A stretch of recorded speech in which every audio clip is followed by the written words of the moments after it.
Assalamualaikum. Selamat pagi. Waalaikumsalam, Mas. Saya mau sapa satu-satu dulu nih ya. Pak Sam, apa kabar Pak Sam? Waalaikumsalam warahmatullahi wabarakatuh. Bang Tony. Sehat Bang, alhamdulillah. Dan Pak Ibson ya, sudah muncul ya. Pak Ibson, Pak Haryono juga sudah. Ya, baik. Terima kasih. Dato, apa kabar Dato? Selamat pagi Pak Tono. Pagi Pak Sumi ya. Ya, selamat pagi Pak Tono. Ya baik, Pak dan Ibu, sepertinya sudah mulai, sudah masuk waktunya, saya mulai saja. Bismillahirrahmanirrahim. Assalamualaikum warahmatullahi wabarakatuh. Waalaikumsalam. Waalaikumsalam warahmatullahi Selamat pagi wabarakatuh. Bapak dan Ibu sekalian. Mungkin sebelum kita mulai sesinya, sedikit saya sampaikan aturan main kita bahwa yang pertama tentu yang tidak sedang berbicara perlu untuk mematikan speakernya supaya meminimalkan terjadinya storing di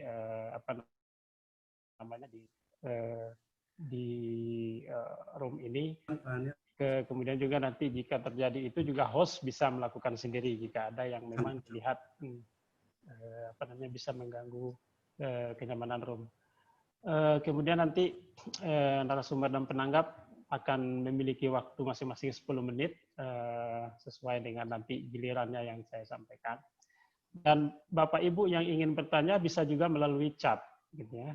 Mungkin kita tidak akan berkesempatan untuk memberi waktu satu-satu untuk menyampaikan, tapi mungkin di chat kami akan menghimpun semua pertanyaan dan mengalokasikan pendistribusiannya dengan baik nanti ke ke penanggap atau para narasumber.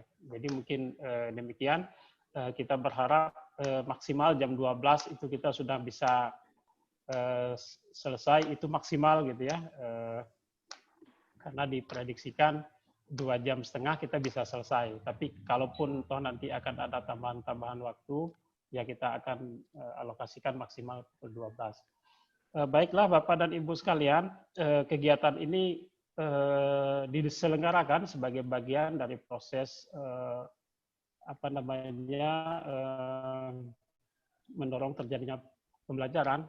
Sebenarnya ini kita punya model ini offline, jadi dalam 6 bulan itu kita punya agenda offline untuk menghubungkan inisiatif-inisiatif yang dilaksanakan oleh mitra TFCA di tingkat landscape yang bisa dihubungkan dengan para pihak. Jadi kita bisa belajar bersama. Persis sebelum pandemi kita sudah melakukan seperti ini, tapi offline. Itu kebetulan kita mengambil topik pembelajaran itu terkait dengan sustainable agriculture. Itu kita ambil site di Taman Nasional Kerinci Seblat. Untuk edisi ini kita memang ingin memfokuskan diskusi kita atau melihat pembelajaran yang terkait dengan inisiatif mitra TFCA Sumatera dalam dalam bekerja untuk penyelamatan spesies dengan juga tetap dengan tetap menghimpun partisipasi dari komunitas di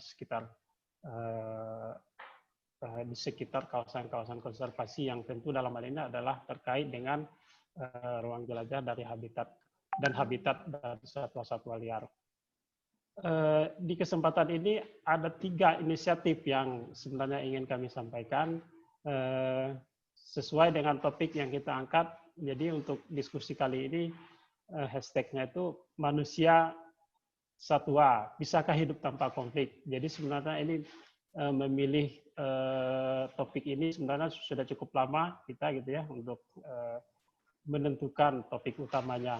Jadi memang terkait dengan ini kita melihat ada 3 mitra kita, itu ada di yayasan maksud kami di Landscape Tesonilo gitu ya. Landscape Tesonilo itu ada satu inisiatif di sana bagaimana melestarikan gajah dengan juga tetap mengikutkan partisipasi dari masyarakat lokal yang ada di sekitar Tesonilo. Ada mitra kita di sana Yayasan Taman Nasional Tesonilo. Dalam kesempatan ini sudah hadir Pak Tony Julian Tony dari YTNTN. Kemudian kita turun sedikit, itu ada di Bukit 30. Ya, di Bukit 30 sebenarnya mitra yang satu ini dia ada 2 lokasi, ada di Bukit 30 dan juga ada di Waikambas. Itu PKHS. PKHS ini juga bekerja untuk penyelamatan harimau Sumatera yang juga terintegrasi kegiatannya dengan dengan fokus juga untuk mengurangi terjadinya konflik antara harimau Sumatera dan manusia. Satu lagi di Waikambas, mohon maaf sebelumnya ada Pak Sumianto yang nanti akan menyampaikan pembelajaran dari inisiatif tersebut dari PKHS. Satu lagi di Landscape Waikambas ada YAPK. Ini sebenarnya sedikit agak ada uniknya untuk inisiatif yang dilakukan oleh YAPK. Ini pendekatan untuk meminimalkan konflik satwa dan manusia itu justru lebih banyak di komunitasnya, di manusianya gitu ya, pemberdayaan, kemudian awareness dan segala macam. Jadi memang agak sedikit berbeda dengan 2 mitra sebelumnya yang juga ada intervensinya ke penyelamatan spesiesnya, tapi yang YAPK ini memang sedikit lebih banyak inisiatifnya, itu lebih banyak ke penguatan masyarakat sekitar supaya bisa meminimalkan konflik dengan satwa. Dan satwa di Waikambas ada banyak, ada badak, ada harimau, dan ada gajah Sumatera. Ada. Jadi di kesempatan ini dari YAPK sudah ada Pak Agus, ya. Selamat pagi. Bapak dan Ibu sekalian, karena ini terkait dengan 2 wilayah, maka kita berharap sekali nanti inisiatif-inisiatif yang sudah dilakukan oleh mitra TFCA Sumatera ini bisa diberikan juga feedback. Saya mungkin tidak menyampaikan penanggap, tapi yang kita harapkan adalah feedback atas apa yang sudah dilakukan oleh kawan-kawan di 3 landscape ini, yang tentu dalam hal ini secara administratif, kalau bicara satwa itu ada BKSDA, untuk wilayah Riau ada BKSDA Riau. Selamat pagi Pak. Dan untuk di Waikambas itu kita berharap nanti ada feedback dari BKSDA Lampung Bengkulu yang dalam hal ini Pak Hipzon, seksi wilayah Lampung ya Pak ya. Baik Bapak dan Ibu, jadi itulah kira-kira yang akan kita diskusikan dalam beberapa waktu ke depan. Jadi inisiatif-inisiatif ini terlaksana atas dukungan dari TFCA Sumatera, Tropical Forest Conservation Action. Nah, oleh karena program ini adalah kerjasama pemerintah Indonesia dengan pemerintah Amerika Serikat, yang saya tidak akan menyampaikan lebih banyak. Saya memperkenalkan di kesempatan ini Direktur Program TFCA Sumatera ada Pak Samedi. Selamat siang Pak. Selamat siang Mas Tono. Jadi baiklah Bapak dan Ibu sekalian, untuk mempersingkat waktu, saya ingin memberikan kesempatan terlebih dahulu ke Pak Samdi. Pak Sam, mohon kiranya bisa memberikan semacam pemantik diskusi gitu ya buat peserta kita pada hari ini, terutama kenapa sih TFCA mendukung kegiatan-kegiatan yang semacam ini. Itu mungkin pertanyaan pertamanya yang bisa dikembangkan lebih lanjut oleh Pak Sam. Kami berikan waktu 10 menit Pak Sam, mudah-mudahan cukup. Kalau tidak cukup nanti kita lihat lagi. Baik, silakan Pak Sam, waktu dan kesempatannya saya berikan ke Bapak. Baik, terima kasih Mas Tono, Bapak Ibu sekalian, Pak Suharyono, Pak Hifzon, Mas Yuliantoni ya, Sumianto, dan Agustinus Wijayanto. Selamat pagi semuanya. Saya dari TFCA Sumatera dan saya sangat berterima kasih pada teman-teman fasilitator wilayah Tengah dan Selatan dan juga mitra-mitra pelaksana lapangan untuk bisa memberikan pembelajaran tentang ya kalau topiknya lebih mengerucut tadi mengenai penanganan konflik gitu ya. Kalau boleh saya mohon izin untuk share screen, ada beberapa hal yang mungkin saya ingin sampaikan. Sudahkah? Sudah, Pak. Sudah ya. Ya.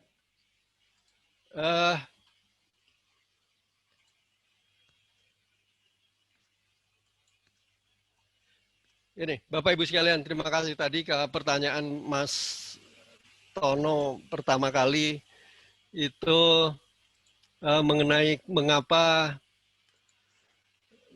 TFC Sumatera mendukung kegiatan-kegiatan semacam ini, karena memang TFC Sumatera mendapatkan mandat untuk menjalankan atau menjalankan program yang sifatnya ini kan ada dana yang tidak besar, tapi mungkin bisa cukup untuk kita melakukan sesuatu yang hopefully mudah-mudahan ini bisa cukup baik di lapangan gitu ya.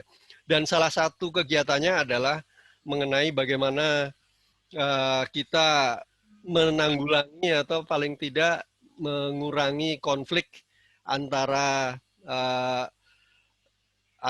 satwa-satwa besar terutama di Sumatera dan manusia. Ini sudah terjadi puluhan tahun dan kita mencoba terus untuk melakukan yang terbaik untuk manusia dan juga satwa.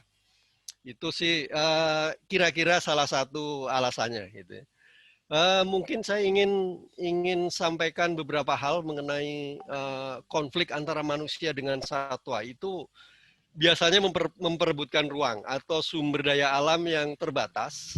Dan penyebab utamanya adalah ruang habitat satwa yang semakin menyempit, sementara kebutuhan ruang manusia semakin membesar ya. Ini ada permasalahan di sana.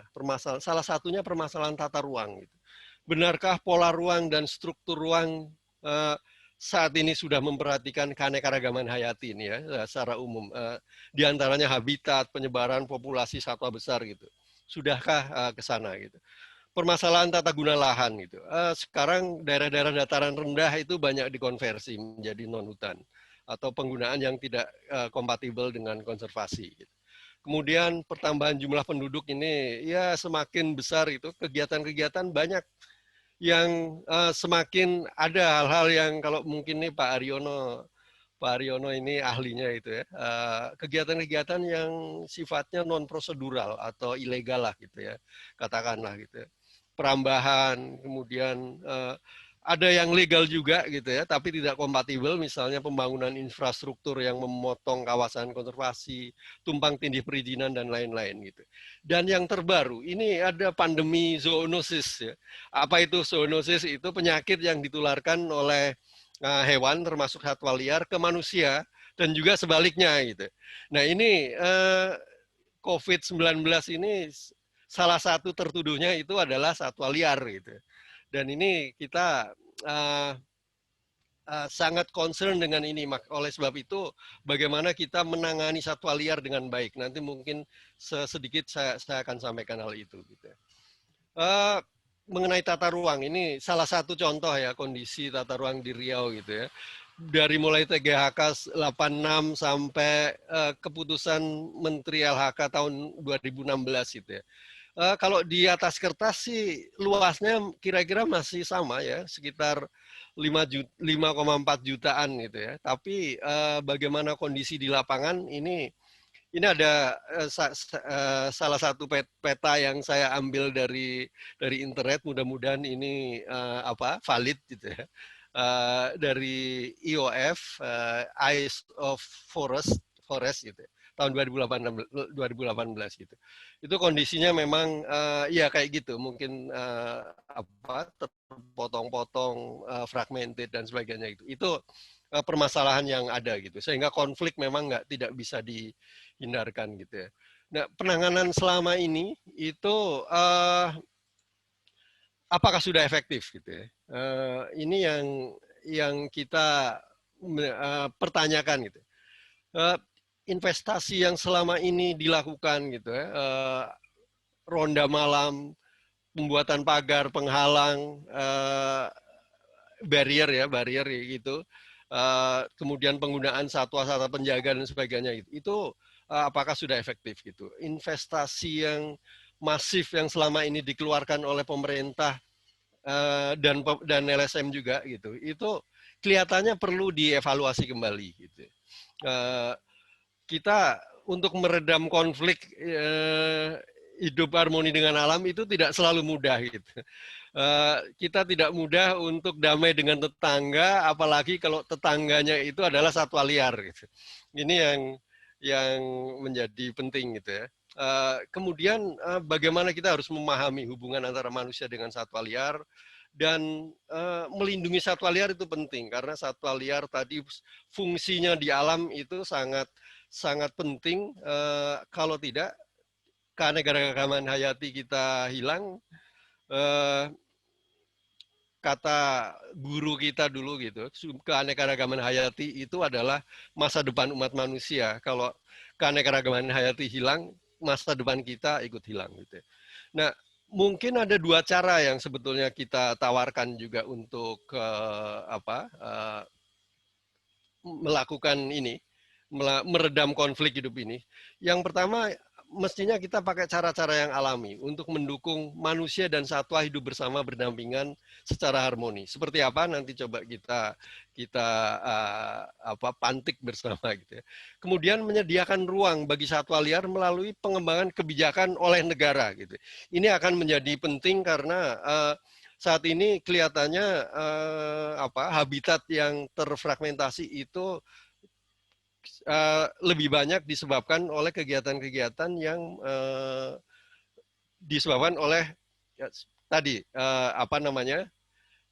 policy atau kebijakan di level tata ruang dan sebagainya kayak gitu.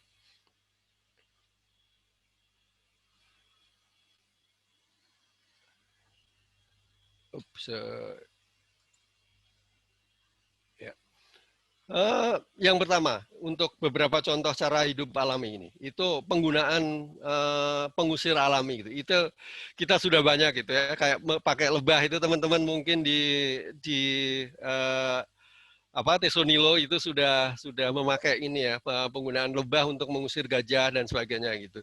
Kemudian di India itu pakai cabai kan, cabai dan tembakau gitu. Saya nggak tahu, mungkin ini agak terlalu mahal untuk kita lakukan gitu ya.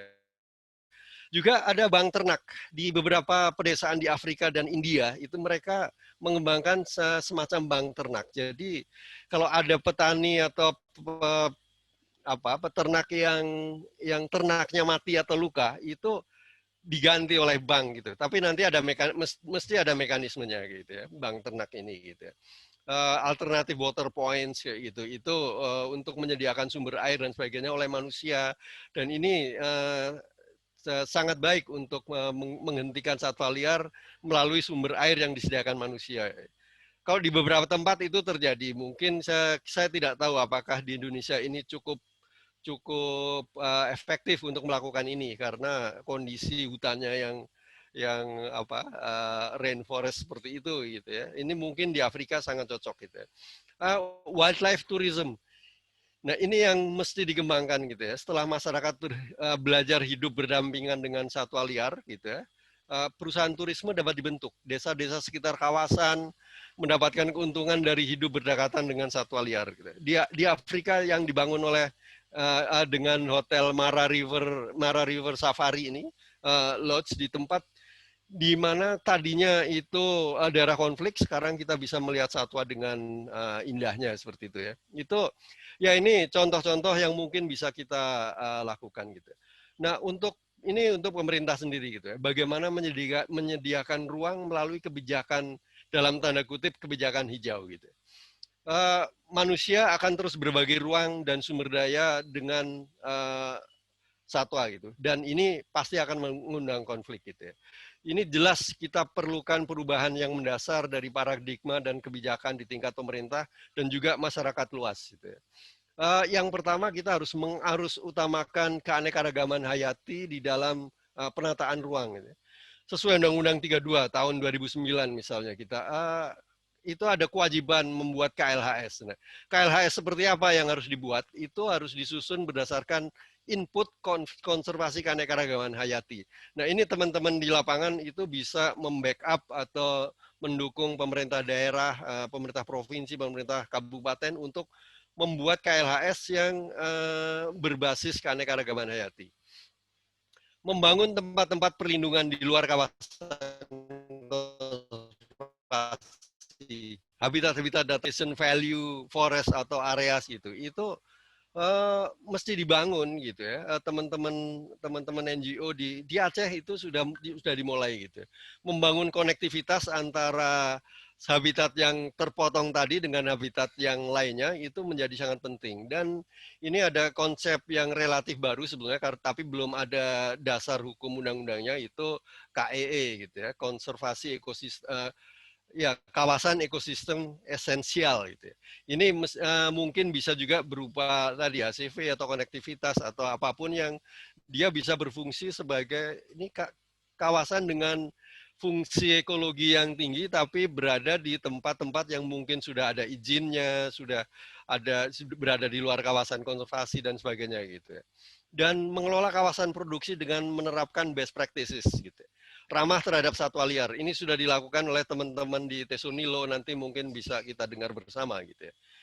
Nah, ini memerlukan kebijakan mendasar untuk implementasinya sehingga lebih baik dibuat di level undang-undang atau kebijakan yang levelnya tinggi yang bisa mengayomi untuk semua peraturan-peraturan yang ada di bawahnya gitu. Ada salah satu inovasi yang mungkin perlu kita kembangkan lagi gitu ya. Itu skema asuransi gitu. Dulu pernah diadakan tapi kayaknya berhenti karena skemanya masih kurang tepat. Nah, kalau kita bisa bicara lagi mengenai ini, perbaikan skema kompensasi, tingkatkan peluang mendapatkan perlindungan, perbaikan sistem dan sebagainya, mungkin ini bisa kita ajukan lagi gitu ya. Inovasi asuransi itu. Nah, di momentum COVID-19 ini, kita mesti menjaga jarak. Gitu ya. Jarak di in situ maupun ex situ. Gitu.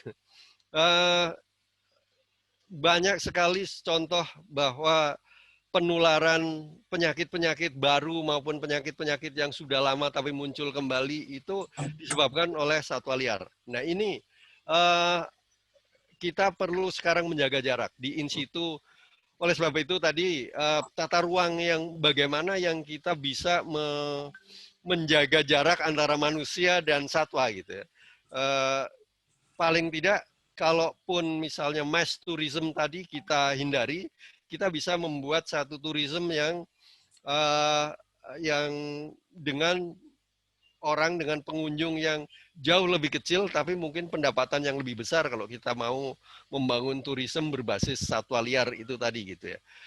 Juga di ex situ gitu. Lebih baik kita tidak memelihara hewan-hewan yang kita percaya atau diketahui bisa menularkan penyakit kayak hepatitis, TBC dan sebagainya. Dan ini COVID-19 ini menjadi momentum untuk kita menjaga jarak dengan satwa liar. Lebih baik kita menghindari kita melihat dari jauh boleh bisa melalui online seperti ini atau juga mungkin dengan offline tourism yang sifatnya tidak masif itu tadi. Saya kira mungkin itu Mas Tono dan Bapak Ibu sekalian yang bisa saya sampaikan pada pagi hari ini.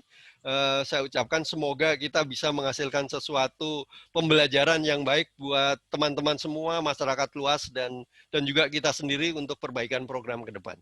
Terima kasih Bapak Ibu sekalian. Wassalamualaikum warahmatullahi wabarakatuh. Waalaikumsalam warahmatullahi wabarakatuh. Terima kasih Pak Sam untuk paparan pemantik diskusi. Tapi mungkin sebelum lupa, ini ada satu pertanyaan ini mungkin bisa langsung saja. Ini sebelum rolling ke babak berikutnya gitu ya. Ada pertanyaan dari Ibu Rika Apresia. Itu kalau KEE bisa dikelola oleh Pemda, Pak? Oh, tentu bisa gitu ya. Karena KEE itu berada di luar kawasan konservasi, bisa di luar kawasan hutan, dan bisa berada di APL. Dan mestinya itu Pemda akan sangat bertanggung jawab terhadap itu.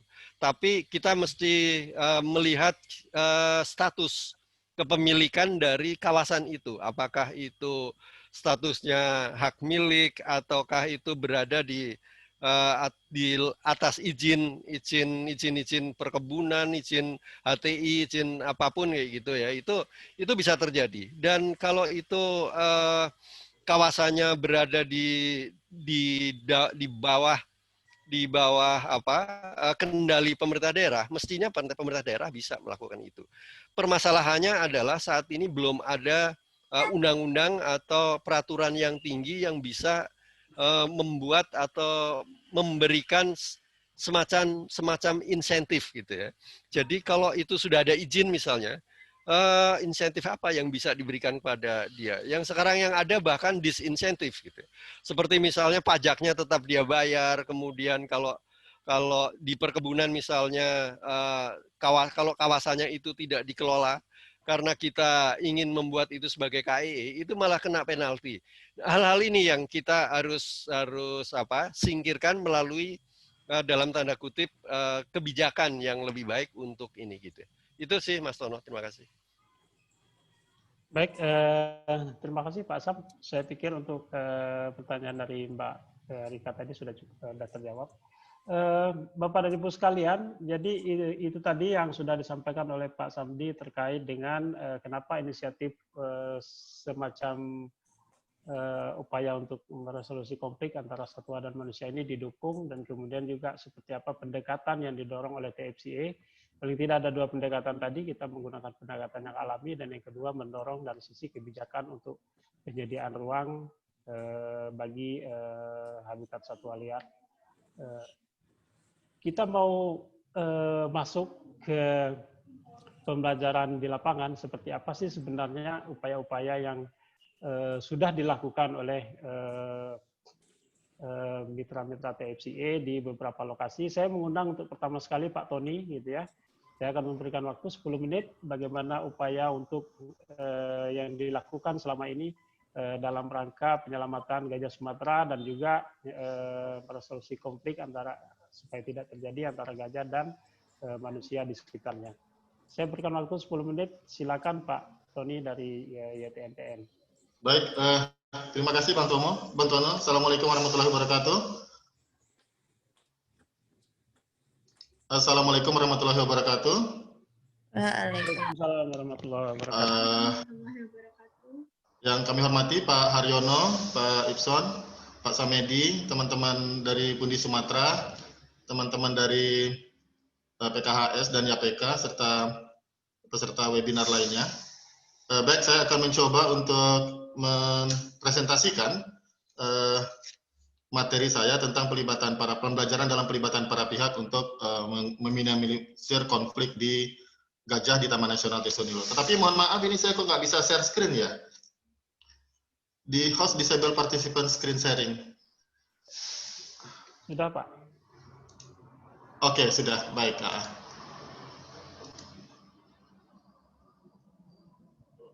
Baik, ini judulnya. Jadi ada tiga pokok bahasan nanti yang akan saya sampaikan. Mudah-mudahan 10 menit cukup. Yang pertama adalah apa yang telah dan sedang terjadi di Riau dan di Tesonilo, 6 fakta kondisi gajah. Terus apa itu konsep partisipasi dan kolaborasi, arah kita untuk berkolaborasi. Kemudian apa yang kami lakukan. Di sini menjadi isu utama itu pembelajaran untuk menjadi lebih baik.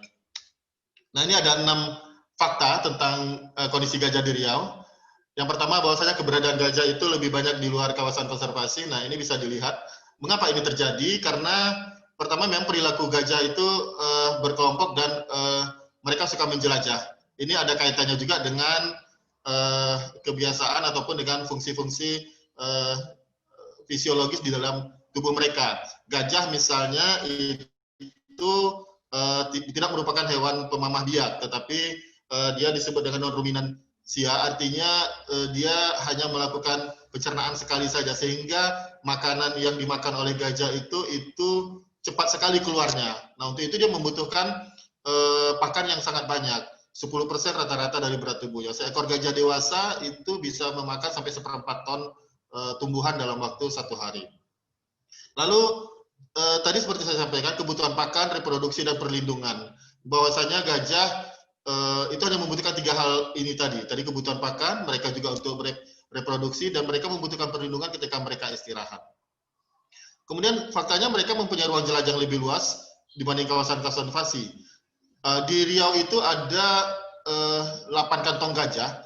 Dari 8 kantong gajah itu, 1 kantong gajah yaitu Koto Tengah itu tidak mempunyai kawasan konservasi, tetapi 7 lainnya ada.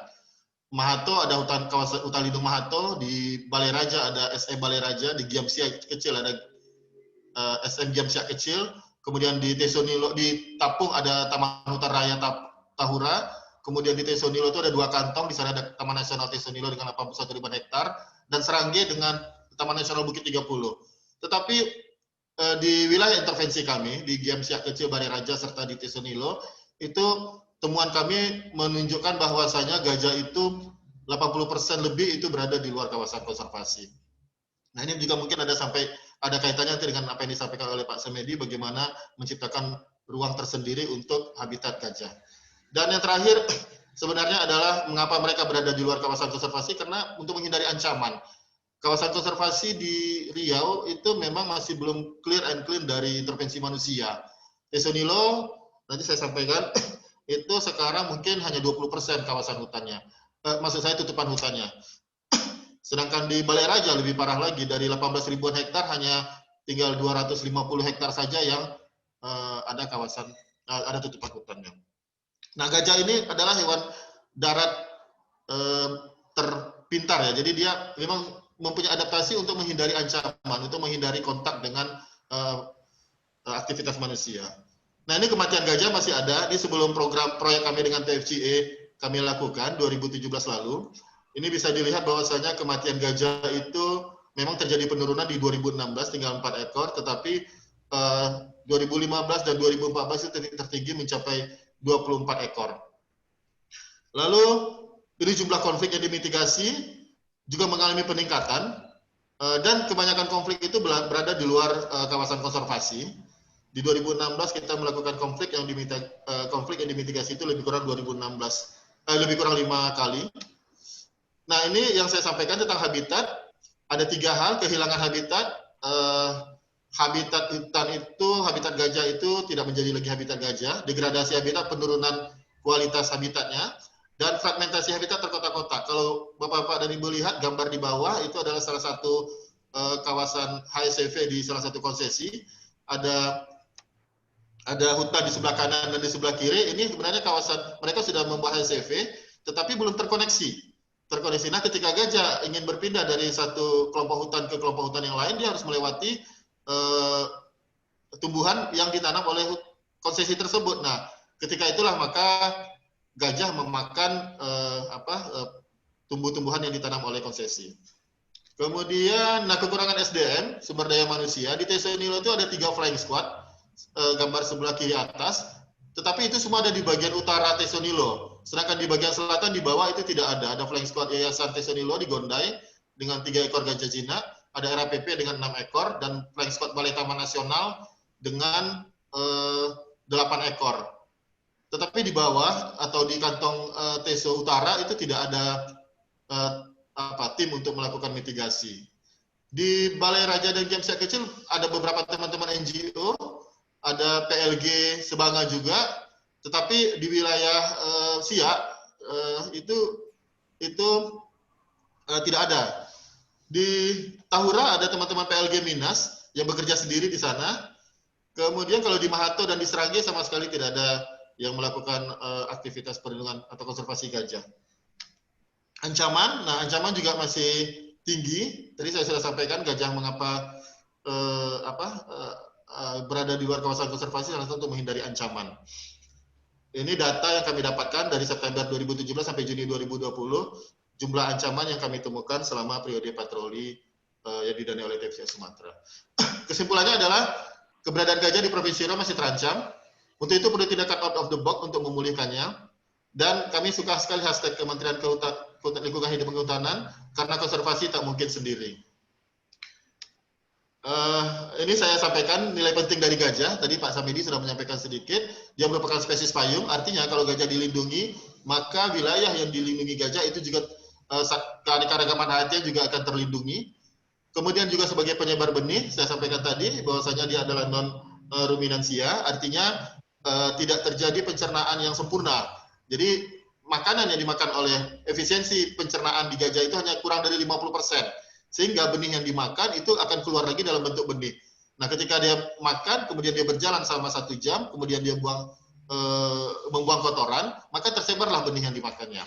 Penyubur tanah, ya kita tahu bahwasanya gajah itu merupakan hewan yang berkelompok. Ketika dia berjalan, maka tanah akan teraduk dan kotorannya bisa menjadi pupuk.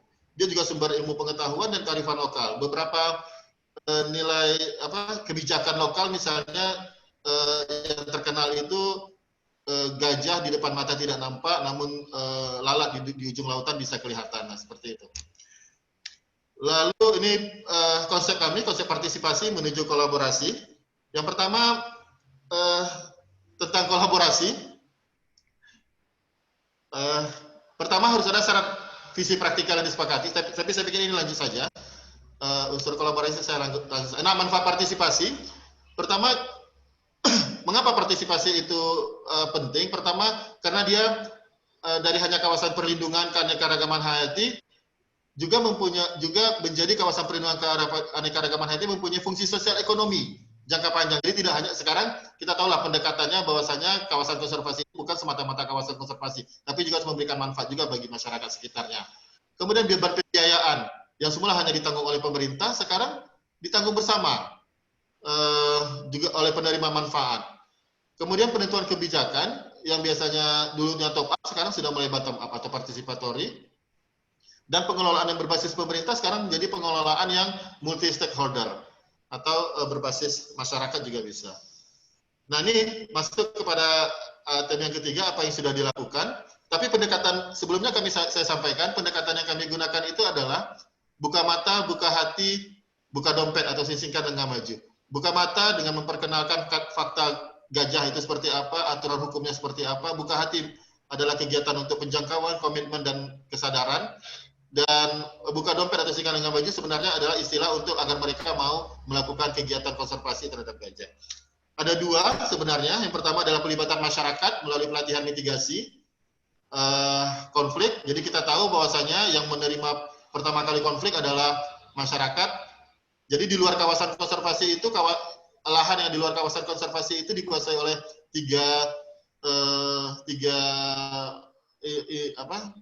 yang pertama adalah masyarakat, yang kedua adalah perusahaan, dan yang ketiga adalah pemerintah. Nah, masyarakat perlu kita intervensi. Kami berinisiatif untuk melakukan pelatihan bagi masyarakat agar mereka mampu melakukan mitigasi awal terhadap konflik yang mereka hadapi. Tujuannya adalah agar dampak dari konflik itu tidak berkembang semakin luas dan konflik bisa diminimalisir. Tujuannya itu tadi, tujuan intinya sebenarnya. Nah, materinya kami melakukan pemaparan tentang kondisi kawasan konservasi, bahwasanya kawasan konservasi gajah itu berada di luar kawasan konservasi, dan kawasan konservasi juga masih banyak terjadi ancaman. Lalu kita tanyakan kepada mereka tentang bagaimana penyebab konflik di lokasi mereka, dampak dari konflik, dan kemudian kita lanjutkan dengan sharing perilaku gajah. Setelah itu baru kita berikan mereka keterampilan-keterampilan untuk pengusiran dengan ala-ala mitigasi.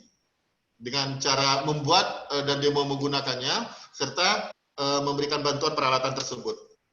Ini ada 12 kelompok yang kita latih kemarin, lebih kurang jumlahnya adalah 237 orang. Dari 12 kelompok itu 4 kelompok di Balai Raja, 4 kelompok di Tahura, dan 4 kelompok di Taman Nasional Tesonilo. Pasca pelatihan, 3 tim di 3 desa itu sudah di-SK-kan oleh Kades menjadi tim mitigasi desa, yaitu Desa Karya Indah, Desa Bencakulubi, dan Desa Gunung Sahilan di Tesonilo. Kemudian tim-tim mitigasi tersebut sudah melakukan mitigasi mereka awal, tetapi awal ya saja, bukan mitigasi yang mendalam. Karena apa? Karena kita juga harus perhatikan keselamatan dari tim mitigasi tersebut. Kemudian ada grup-grup komunikasi untuk melakukan mitigasi. Banyak sekali, saya mencatat ada lebih dari 6 grup grup diskusi untuk mitigasi. Hampir di semua lokasi, kecuali yang Balai Raja saya belum dapat grupnya, tetapi kalau di Tahura dan di Tesonilo itu sudah ada grup-grup komunikasi. Kemudian kita sajikan dengan informasi gajah melalui GPS Scholar. Di Balai KSDA Riau sudah memasang GPS Scholar di Tahura, dan informasi ini sangat membantu masyarakat untuk mengantisipasi secara awal konflik yang akan terjadi dengan cara kita memberitahukan kepada mereka informasi perkembangan pergerakan gajah. Seperti itu. Nah, yang kedua, mendorong penerapan BMP, perlindungan gajah oleh perusahaan. Tadi Pak Samedi sudah menyampaikan. Kami khusus juga memfasilitasi penerapan BMP. Memang BMP ini ada sedikit pelambatan, karena selama ini kita kita berkompetisi dengan CSR, Corporate Social Responsibility. Kalau BMP ini kan mirip dengan CER, jadi Corporate Environment Responsibility. Nah, ini saat ini memang kelihatannya perusahaan-perusahaan lebih cenderung mengalokasikan dananya untuk Corporate Social Responsibility dibandingkan dengan Corporate Environment Responsibility. Kemudian juga fakta habitat gajah ada di konsesi perusahaan. Kemudian beberapa perusahaan sebenarnya sudah menerapkan BMP, tetapi banyak yang belum. Kalau di Riau itu misalnya Arara Abadi sama Musimas dan RAPP itu sudah menerapkan beberapa BMP. Kemudian mereka belum melakukan pengarus utamaan gajah atau satwa di dalam sistem produksi mereka. Ini dasar hukumnya, ada sebenarnya wajib. Jadi BMP itu, CER itu sebenarnya hal yang wajib. Ada Undang-Undang 25 tahun 2007, ada Undang-Undang tentang PT, kemudian ada juga PP nomor 47 tahun 2012 tentang tanggung jawab sosial dan lingkungan. Ini sudah mewajibkan perusahaan untuk melakukan corporate environment responsibility. Nah, tetapi mungkin pelaksanaannya yang masih lemah. Ini saya lanjut saja. BMP itu intinya adalah bagaimana perusahaan yang sudah menerapkan BMP itu menerapkan praktek-praktek terbaik untuk melindungi satwa di konsesi mereka. Itu mereka perdalam, mereka perkaya, mereka perkuat. Sedangkan yang belum itu meniru dari perusahaan-perusahaan yang sudah menerapkan. Jadi itu saja sih sebenarnya makna daripada penerapan best management practice ini. Dampaknya bagi lingkungan, ya perusahaan dapat meminimalisasikan efek yang merugikan pada lingkungan disebabkan oleh kegiatan operasional bisnis mereka. Kita pernah mengevakuasi 1 ekor beruang ketika yang didapat oleh tim patroli kita ketika perusahaan melakukan panen. Nah, seharusnya kalau dia menerapkan BMP ketika panen, dia betul-betul mengidentifikasi apakah ada satwa atau tidak di lokasi yang akan mereka panen. Tapi ini tidak dilakukan. Jadi kita evakuasi beruang tersebut dan kita titipkan di kandang transit di Balai KSDA. Kemudian perusahaan dapat melakukan perbaikan berkesinambungan pada lingkungan. Dia dapat menjaga kawasan lindungnya karena di kawasan lindung tersebut merupakan habitat gajah. Dan itu terus-menerus dia pertahankan. Seperti itu. Lalu bagi perusahaan, nah ini lebih kepada strategi untuk mendapatkan pasar. Bagaimana BMP ini bisa mengembangkan reputasi atau citra perusahaan di mata konsumen dan investor. Kita tahu bahwasanya sebagian besar buyer di Eropa itu misalnya itu melihat isu lingkungan itu menjadi isu yang sensitif begitu. Kita tahu sawit di Indonesia itu sempat di-ban oleh Eropa Union. Tetapi kalau untuk Asia Timur mungkin tidak seperti itu. Nah, karena pasarnya di sana juga banyak, ini bisa menjadi bagian untuk memperbaiki citra perusahaan. Kemudian dia juga bisa membedakan perusahaan itu dengan para pesaingnya. Ini bagiannya merupakan strategi kompetisi. Nah, ini kami buka mata, kami melakukan pelatihan BMP. Lalu untuk membuka hatinya kami kunjungi satu-satu perusahaan untuk berdialog tentang gajah, tentang konflik yang mereka hadapi dan bagaimana solusinya. Jadi ini menimbulkan kesadaran. Kemudian kami bersama BKSDA itu menandatangani komitmen perusahaan. Ada 6 perusahaan yang datang, yang tidak 7 perusahaan, tapi 6 yang menandatangani. Yang satu lagi melakukan Chevron melakukan kerjasama langsung dengan BKSDA.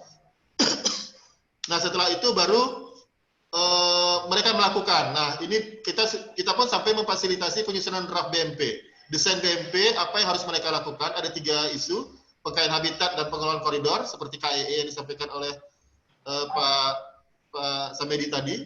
Kemudian perlindungan gajah dengan patroli dan mitigasi konflik gajah dan manusia. Desainnya sudah siap, tetapi karena masa pandemi itu belum sempat kita uji publikkan dengan mereka. Nah ini peta lokasi BMP. Yang hijau-hijau ini adalah kawasan yang dimiliki oleh perusahaan. Kalau di Giam Siak kecil itu hanya 2, yaitu RAPP Mandau dan Arara Abadi Sebanga.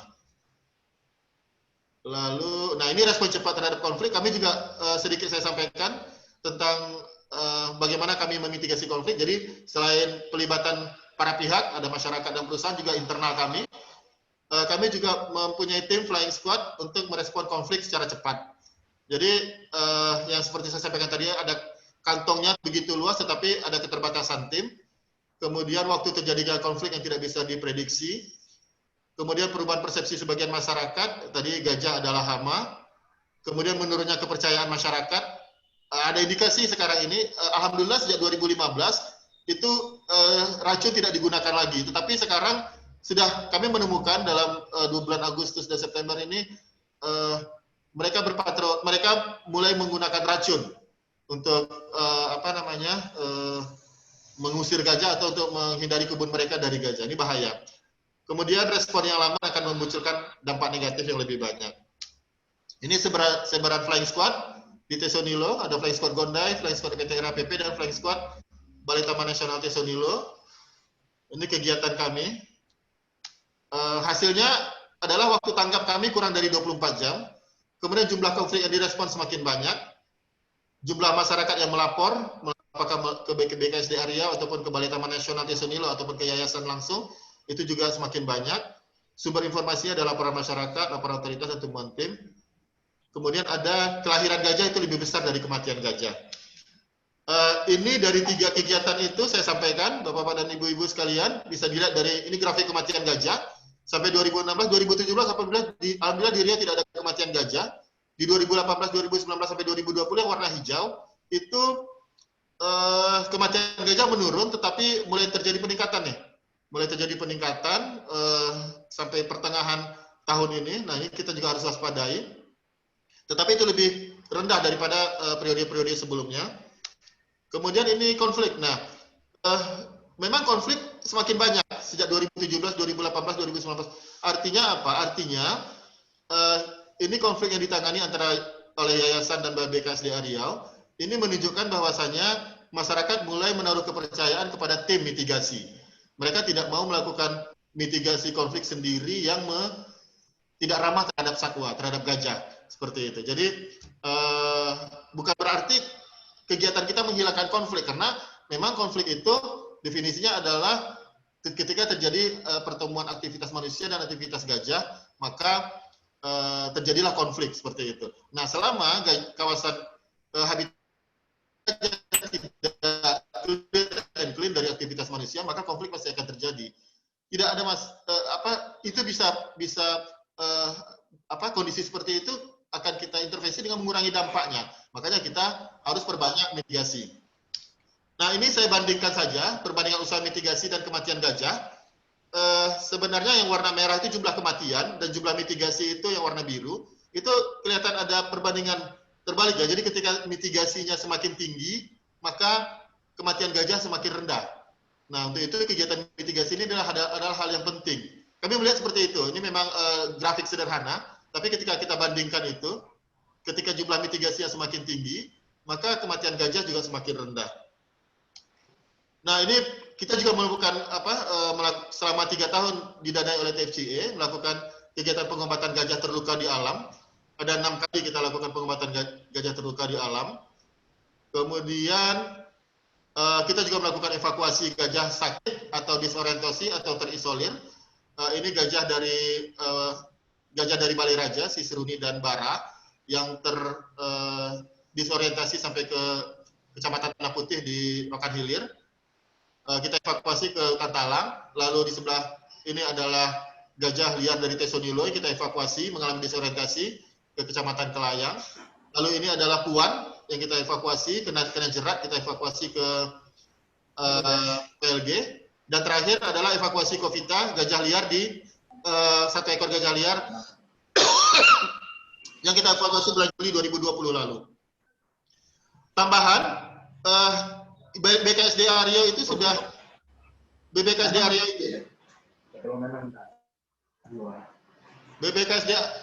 itu sudah membuat mekanisme seperti satelit. Jadi mereka sebagai pusat, ketika mereka menerima informasi konflik, maka mereka akan menginformasikan kepada unit-unit mitigasi di tingkat lokal, ke yayasan, di flying squad, seperti itu. Nah, ini akan mempercepat dan memperingan usaha sebenarnya. Nah, seperti ini kira-kira desainnya. Ada teman-teman di Duri, ada teman-teman PLG Minas, ada teman-teman di Flying Squad di Tesonilo. Tapi yang belum ada itu di Kota Tengah ini tidak ada lagi gajah. Di Kota Tengah tidak ada gajah, di Balai Raja dan di Serangge ini tidak ada tim yang melakukan aktivitas di sana. Kemudian pemanfaatan GPS Scholar, ini adalah data GPS Scholar Pak Aryono dari yang kita pasang di Tapung, berindikatornya berdasarkan warna. Nah, jadi kita dari sini bahkan kita bisa lihat kalau data ini bisa setahun kita rekap, maka akan bisa kita lihat pola pergerakan gajahnya.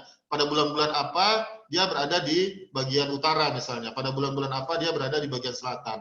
Nah, ini juga kelihatan nih rute jelajah gajahnya hanya di bagian tengah ini saja. Lalu ada ini yang saya bilang tadi, media sosial ada 6 grup medsos untuk konflik di masyarakat. Ya, jadi ini di masyarakat, difasilitasi oleh masyarakat. Di sana ada teman-teman BKSDA juga. Di dalam grup itu juga ada teman-teman Yayasan Tesonilo dan Balai Taman Nasional Tesonilo. Nah, ini alat-alat lainnya. Ini memang agak sedikit tidak alami seperti yang disampaikan oleh Pak Samedi tadi. Tetapi ya kita tidak juga memanfaatkan teknologi sebenarnya. Tetapi dengan syarat teknologi tersebut harus ramah satwa seperti itu. Nah, kemudian tantangan ke depan, tadi Pak Samedi sudah banyak menyampaikan ada bonus demografi versus konservasi, desakan terhadap populasi manusia yang membutuhkan lahan, itu mengancam juga kawasan-kawasan konservasi. Kemudian kebijakan tadi prioritas ekonomi melawan konservasi. Kalau dulu di Riau itu ada namanya K2I zaman Pak Rusli Zainal dulu, kemiskinan dan kebodohan dan infrastruktur. Nah, untuk kemiskinan ini ada program membuka 1 juta hektar lahan kelapa sawit dulu misalnya. Kemudian isu teknis. Nah, dari 6 gajah yang kami obati di 3 tahun terakhir ini, itu sebagian itu mati. Memang pengobatannya di alam. Ya, di Langgam misalnya, kemudian Wanjanu misalnya, kemudian Dita yang diobati 2018 lalu 2020 dia mati. Nah, ini harus ada peningkatan kemampuan kita dalam hal medis, bagaimana gajah-gajah yang sudah kita obati tersebut bisa bertahan hidup. Nah, ini juga menjadi tantangan. Untuk itu maka pelibatan para pihak, masyarakat, dan salah satu strategi untuk mengurangi isu keberlanjutan ini adalah dengan melibatkan para pihak tadi, yaitu perusahaan dan masyarakat. Demikian presentasi kami, Bang Tono. Mohon maaf waktunya agak sedikit berlebih. Terima kasih. Assalamualaikum warahmatullahi wabarakatuh. Baik, terima kasih Bang Tony untuk paparannya, cukup menarik tadi gitu ya, sudah diceritakan bagaimana YTNTN mengaktualisasikan pendekatan buka-bukaannya tadi gitu ya, mulai dari buka mata kemudian sampai ke yang ketiga buka dompet ya. Itu sudah diurai sedemikian rupa, jadi memang nanti akan ada beberapa pertanyaan saya lihat. Tapi sebelum menjawab pertanyaan, mungkin nanti dia akan terjawab dengan sendirinya. Saya ingin mengundang dulu Pak Suharyono dari Kepala Balai KSDA Riau untuk sedikit memberikan feedback atas inisiatif-inisiatif yang telah dilakukan oleh kawan-kawan YTNTN di landscape Tisonilo. Kepada Bapak kami berikan waktu 10 menit juga Pak, kami persilakan. Cek suara, sudah bagus? Bagus, Pak. Ya. Oke, terima kasih. Bismillahirrahmanirrahim. Assalamualaikum warahmatullahi wabarakatuh. Waalaikumsalam. Bahagia rasanya hari ini saya bisa ketemu dengan para aktivis. Ini ada Pak Samedi, Pak ahli-ahlinya inilah, core of the core lah inilah pokoknya. Sehingga saya sebenarnya grogi kalau bicara di hadapan para ahli ini, tapi setidaknya ya karena ini sudah ditugaskan, saya sudah ditelepon Mbak Dewi kemarin untuk bicara ya, saya akan bicara. Saya sudah siapkan bahan ada kurang lebih 90 halaman, tapi karena Mbak Dewi kemarin juga ngomong, oh sebagai penanggap nggak perlu pakai materi, sehingga saya nggak jadi saya share. Yang 99 halaman itu nggak ada, mungkin cukup beberapa menit aja lah saya sampaikan beberapa tanggapan. Yang pertama, dari judul saya melihat kita belajar dari Tesonilo, Bukit 30, dan Lampung atau Wekambas. Mestinya yang lebih tepat menanggapi ya mungkin teman-teman dari Tesonilo, Pak Tulus atau Bu Vivin atau Pak Subakir atau Kepala Balai Kasda Lampung. Tapi karena ini sudah ditugaskan ya saya mencoba untuk menanggapi juga. Itu yang pertama. Yang kedua ada beberapa peristilahan yang sebenarnya selama ini saya hati saya kurang pas. Istilah tentang konflik satwa, kemudian istilah tentang memperebutkan ruang hidup dan seterusnya. Apakah istilah-istilah tersebut itu istilah yang benar apa tidak itu loh. Saya melihat yang selama ini seperti yang dipaparkan Mas Tony juga, tadi disampaikan oleh Pak Samedi juga, konflik itu seolah terjadi ada apa ya? Namanya konflik biasanya karena ada merasa punya hak, sama-sama punya hak terus berebutan dan seterusnya itu. Padahal yang terjadi di sini adalah perjumpaan yang tidak dikehendaki sebenarnya kan. Pertemuan yang tidak dikehendaki itu loh, bahasa drama Koreanya itu bahasanya adalah pertemuan yang tidak dikehendaki. Lah, pertemuan yang tidak dikehendaki itu apakah keinginan si satwa atau keinginan kita sebenarnya? Akibat dari kita atau akibat dari satwa?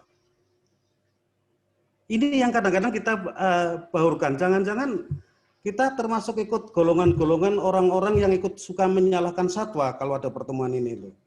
Saya kira yang hadir di sini rekan-rekan sekalian bukan termasuk yang di situ. Tapi dengan mengembangkan istilah konflik itu seolah-olah kita ikut menyalahkan bahwa satwa ikut memperebutkan ruang hidup kita. Padahal yang terjadi pertemuan satwa dengan manusia itu kan bukan karena satwa yang memperebutkan atau merebut ruang hidup kita. Yang terjadi sebaliknya. Kita yang mengokupasi, kita yang merebut, kita yang dalam tanda kutip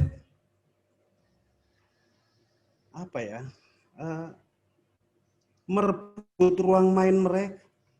Itu yang terjadi. Sehingga kadang-kadang saya ingin apa bahasa yang paling tepat itu apa? Jangan konflik itulah. Jangan merebutkan ruang hidup. Karena kita yang merebut bukan dia gitu loh, bukan harimau, bukan gajah dan seterusnya. Tapi kita manusia itu loh. Nah, cuman kadang-kadang karena manusia dibekali hati dan dibekali pikiran kadang-kadang mudah tersinggung itu loh. Kalau satwa nggak tahu tersinggung apa enggak saya nggak tahu, saya nggak pernah bisa nanya itu ya. Tapi kalau manusia suka kalau saya ngomong takutnya ada yang tersinggung itu loh. Nah, terkait dengan ketersinggungan ini saya ingin bicara sebenarnya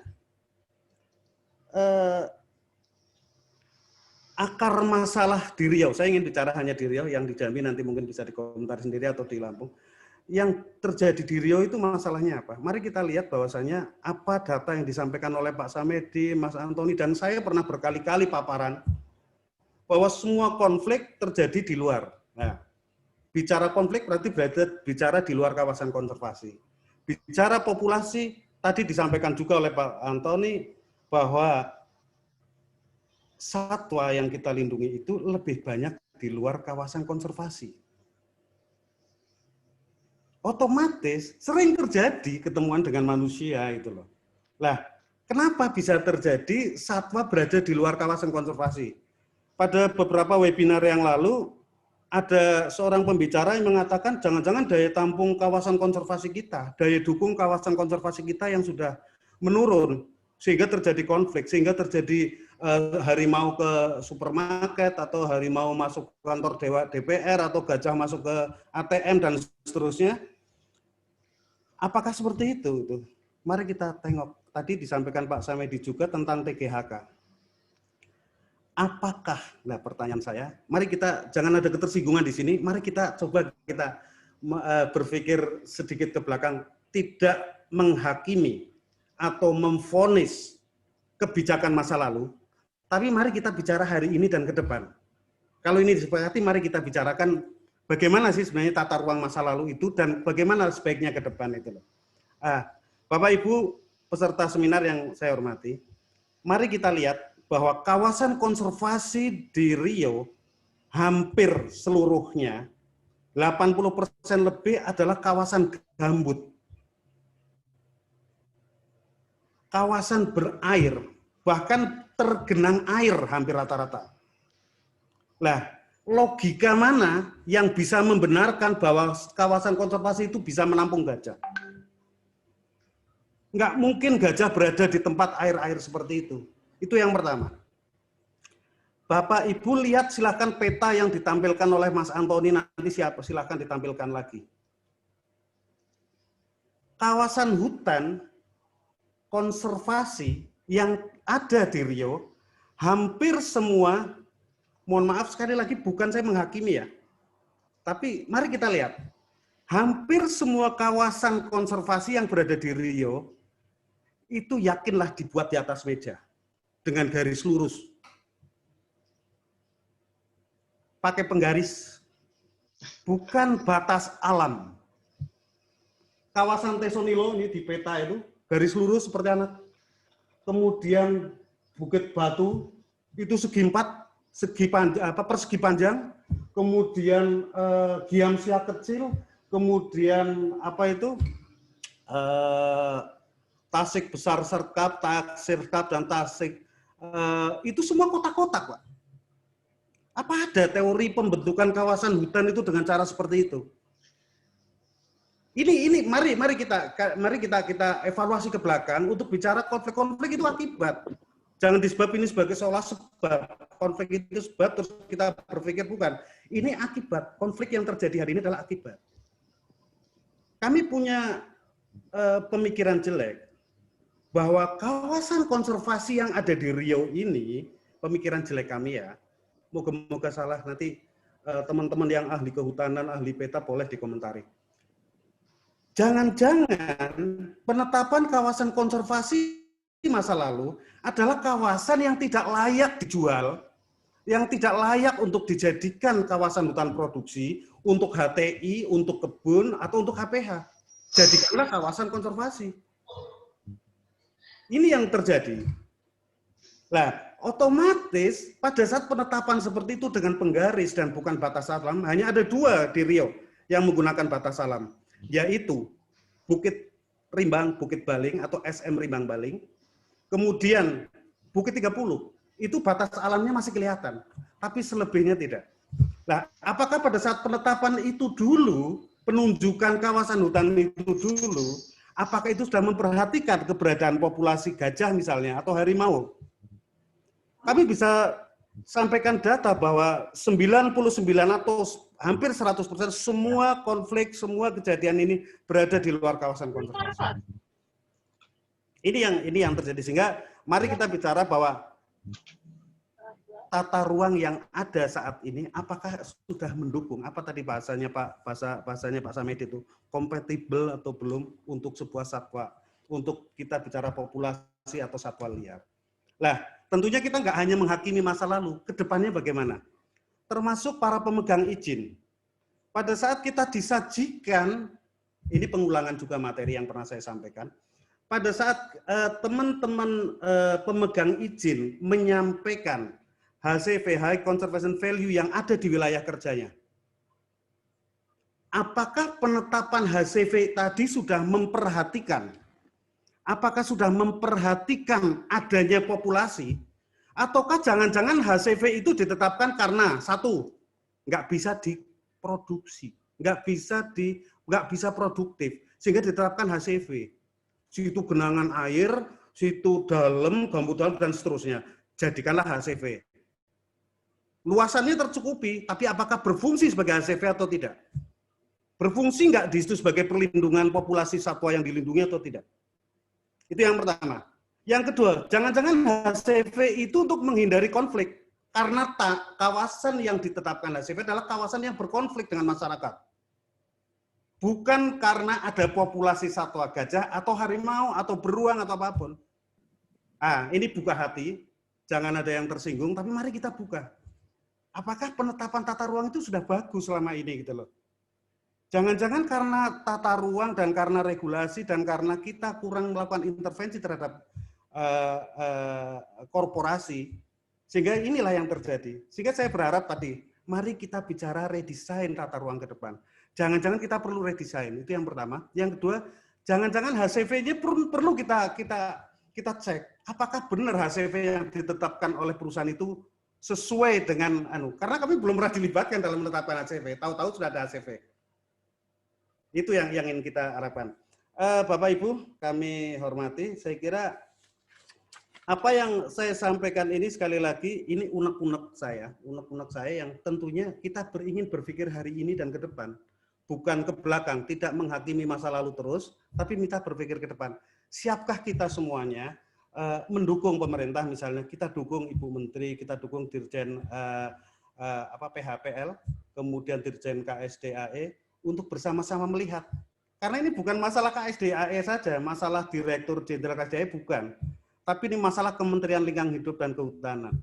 Karena terkait dengan Direktorat Jenderal lain yang memiliki kawasan pemangkuan hutan di di luar kawasan konservasi. Cara-cara alami seperti tadi yang disampaikan Pak, itu pun pernah kita coba Pak Samedi.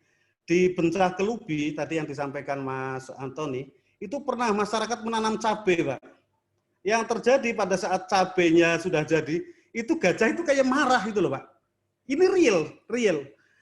Si pohon cabai itu diinjek-injek sampai rata tanah, diinjek-injek gitu loh. Bukan mereka nggak datang, dia datang tapi marah gitu loh Pak. Itu yang terjadi. Nah, terkait dengan ini juga saya kira mari salah satu yang ingin kami usulkan dalam kesempatan ini juga untuk secara alami kita bisa menangani konflik ini, pola tanam dan pola panen dari HTI misalnya atau dari perkebunan. Pola tanam apa yang terjadi? Pada saat HTI di Riau hampir semua mengubah dari kawasan akasia mangium menjadi eukaliptus.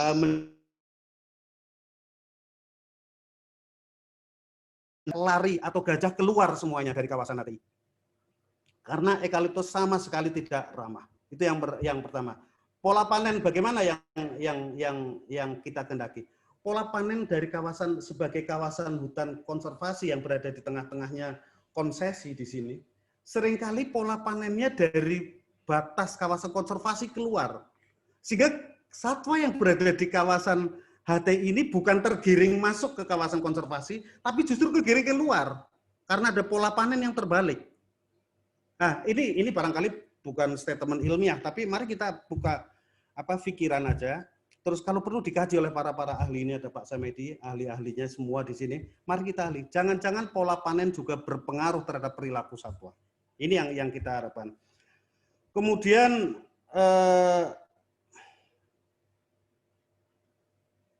ke depannya. Saya setuju dengan pendapat Mas Antoni tentang langkah-langkah out of box. Kalau saya menggunakan istilah Ibu Menteri adalah langkah-langkah korektif.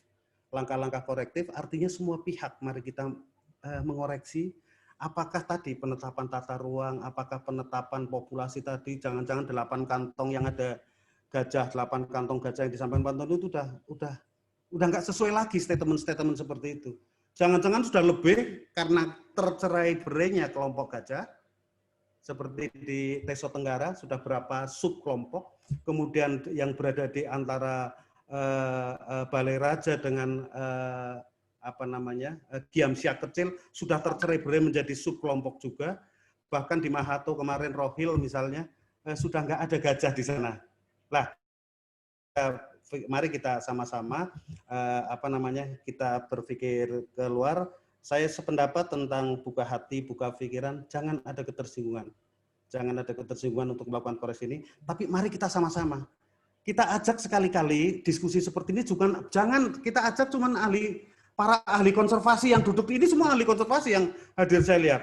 Para pecinta satwa. Kita undang sekali-kali orang-orang itu tentang Direktorat Jenderal PHPL, planologi yang menetapkan kawasan hutan, kemudian para pengusaha kita undang. Kalau kita yang diundang ini semua ini yang saya lihat ini para pecinta konservasi, kita sependapat semua nanti. Tapi saya ingin mendengar suara-suara itu. Jangan-jangan apa statement saya moga-moga salah tadi. HCV tadi ditetapkan karena tidak produktif, tidak bisa diproduksi, tidak bisa terjual sehingga dijadikan HCV. Atau jangan-jangan HCV tadi merupakan kawasan yang berkonflik sehingga dijadikan HCV. Hanya untuk memenuhi batas luasan saja, tapi tidak berpikir tentang konten yang ada di dalamnya. Saya kira itu tanggapan saya, nggak tahu lebih apa kurang dari 10 menit. Mohon maaf, saya kembalikan ke Mas Tono. Terima kasih, saya nggak menutup dengan salam, barangkali nanti bisa diskusi lebih lanjut. Salam sehat aja dari Pekanbaru untuk semuanya. Ya, salam sehat Pak. Terima kasih. Waduh cukup cukup menggugah juga ini Pak paparan atau respon atau feedback dari Pak Suharyono. Banyak catatan kritis saya pikir yang dihasilkan dari paparan ini. Bapak dan Ibu, jadi kita sudah sudah melihat situasi dari inisiatif, kemudian juga ada feedback untuk pembelajaran dari landscape Tisonilo gitu ya. Kita tidak berbicara taman nasional Pak, tapi karena memang kita perlu penyebutan gitu ya, maka kita sebut saja Tisonilo gitu ya. Karena kalau kita sebut satu-satu yang dipaparkan oleh Pak Tony itu kan panjang, kita ambil saja titik ikatnya landscape Tisonilo. Saya melihat di kolom chat ada 2 penanya yang ke sesi ini gitu ya. Jadi saya pikir supaya tidak lupa kita tutup sesi ini dengan sedikit menyelesaikan pertanyaan. Karena ada dua tapi ada banyak isinya. Pak Hendrik Manik ya, beliau intinya menanyakan bagaimana sih sebenarnya koordinasi pelaporan ke pengelola kawasan. Ya, artinya kalau bicara pengelola kawasan itu kalau bicara kawasan konservasinya tentu ada balai taman, ada sebenarnya BKSDA ini juga termasuk salah satu pengelola kawasan juga ya kalau bicara kawasan konservasi. Jadi pertanyaan beliau adalah bagaimana koordinasi dan pelaporan ke para pengelola kawasan. Kemudian ada Ibu Sari Rahayu, itu juga intinya ada 4 yang beliau tanyakan terkait dengan partisipasi masyarakat. Ini bagaimana sih sebenarnya upaya mendorong partisipasi masyarakat ini bisa dilakukan. Kemudian beliau juga ingin tahu kenapa sih masyarakat itu bisa antusias mau ikut terlibat dalam upaya-upaya yang untuk sementara ini dalam tanda kutip kita pakai lah ya istilah konflik sementara aja Pak Saryono sebelum kita menemukan terminologi yang lebih pas gitu ya. Bagaimana masyarakat mau terlibat gitu ya dalam upaya penanganan konflik dengan satwa. Nah kemudian ke depannya mau seperti apa? Apakah dari pembelajaran yang sudah dilakukan oleh kawan-kawan di YTNTN nanti akan dikembangkan modul-modul yang menjadi panduan praktis bagi masyarakat-masyarakat di sekitar lokasi lain yang juga berhadapan dengan persoalan yang sama gitu ya. Jadi ada semacam pedoman, ada modul-modul lah gitu yang dikembangkan. Nah, kemudian tantangannya apa gitu ya? Ketika mendorong inisiatif ini bersama masyarakat terus pasti tidak mudah gitu, tentu ada banyak tantangan. Mungkin itu ke narasumber ini saya pikir yang ditujukan pertanyaan ini, silakan Pak Tony mungkin dijawab secara singkat gitu ya, karena nanti kita tidak menutup korespondensi kemudian hari kalau memang ada pertanyaan yang tidak selesai dijawab. Silakan Pak Tony. Baik, terima kasih Pak Hendrik. Mengenai koordinasi dengan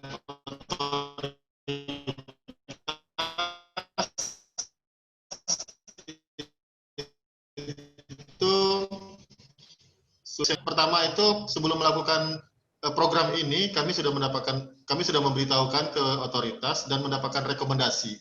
Bahkan kalau untuk Tesonilo kita sudah mendapatkan perjanjian kerjasama. Artinya aktivitas yang kita lakukan di Taman Nasional Tesonilo itu adalah aktivitas yang diketahui dan disetujui oleh otoritas, dalam hal ini Balai Taman Nasional Tesonilo. Yang pertama.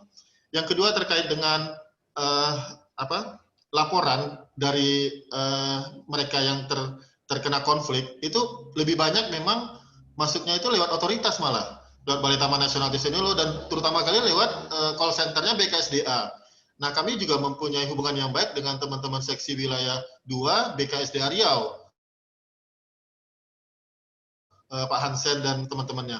Itu kalau ada konflik pasti kita berkoordinasi dengan mereka.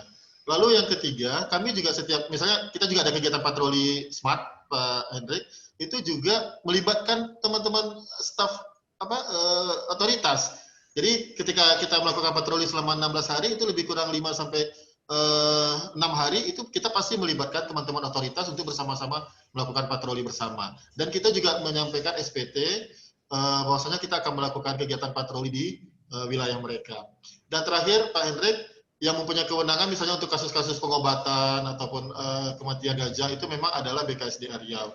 Nah, ketika ada kasus-kasus seperti itu, maka kami termasuk evakuasi, pasti kami akan berkoordinasi dan bersama-sama dengan pihak otoritas, terutama BKSDA Riau untuk melakukan aktivitas tersebut. Jadi tidak ada masalah sebenarnya dengan otoritas karena kita selalu dan laporan-laporan kami juga selalu masuk ke mereka.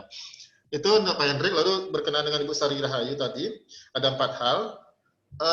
Jadi sederhananya begini, Bu, kita menawarkan ke masyarakat ini loh cara mereka untuk melindungi aset mereka. Jadi mereka sendiri yang melindungi aset mereka, tetapi tidak akan merugikan mereka di masa depan. Kalau biasanya mereka menggunakan racun, maka ada kemungkinan mereka mereka akan ditangkap di masa depan begitu. Ketika ada gajah yang makan racun mereka.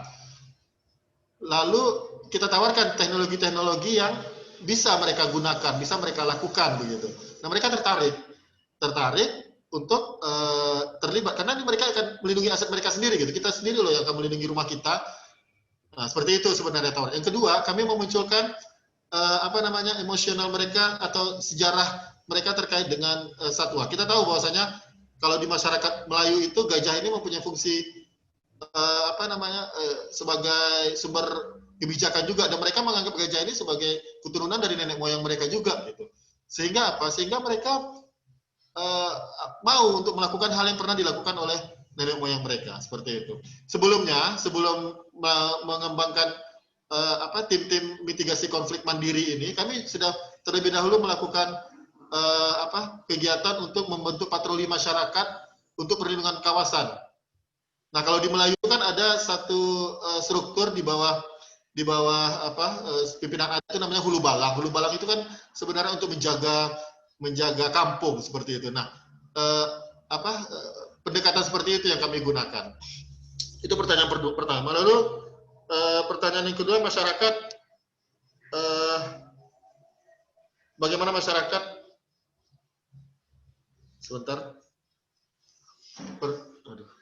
masyarakat bisa